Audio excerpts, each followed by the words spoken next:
Purvanchal film production में आप सभी का स्वागत है।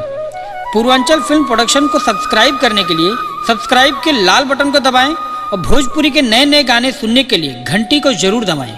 धन्यवाद।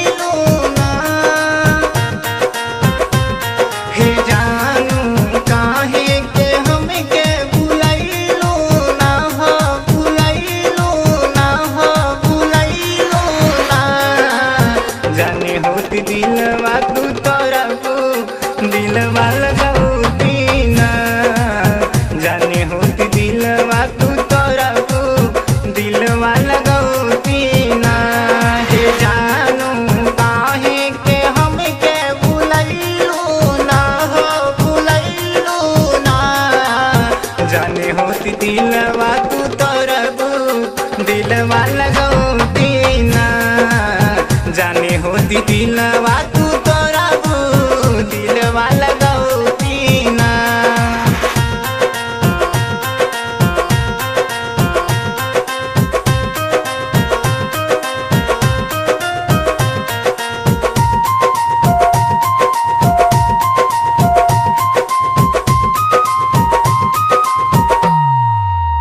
नहीं के पता दिल के करा दिया ऐसन तड़प हम जनलीना प्यारी में लोगवा के धरेला बीमारिया ऐसन रोग होती ना।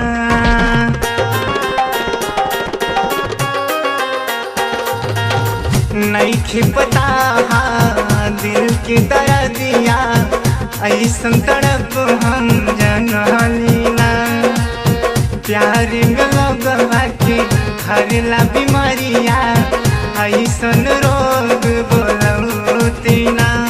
तू काहे प्यारी के आपन बनावलू ना हो बनावलू ना हो बनावलू ना जाने होती दिलवा तू तोरा दिलवा लगौती ना जाने होती दिलवा तू दिलवा लगौती ना।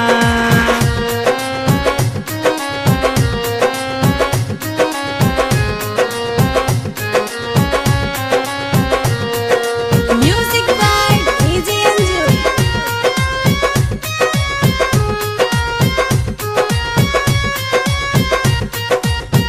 प्यार में हमरा नाम के मेहदी हाथवा में अपने रचल रहलू का दूसरा के नाम के रंगवा चढ़ा के हमरा प्यार भुला गइलू का।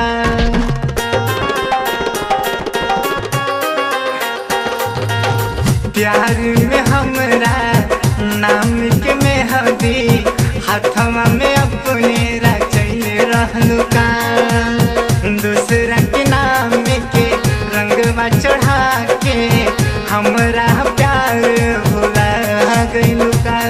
तू काहे प्यार के रंग में रंगैलू ना हो रंगैलू ना हो रंगैलू ना जाने होती दिलवा तू तोरा दिलवा लगौती ना जाने होती दिलवा तू तोरा दिलवा लगौती ना।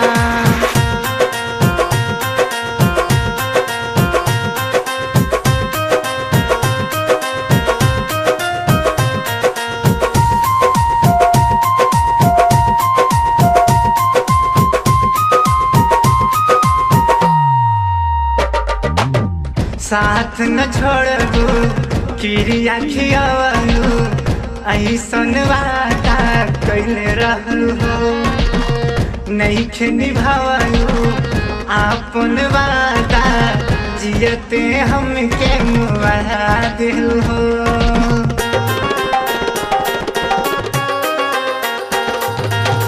साथ न छोड़बू कि अखियालू ऐसन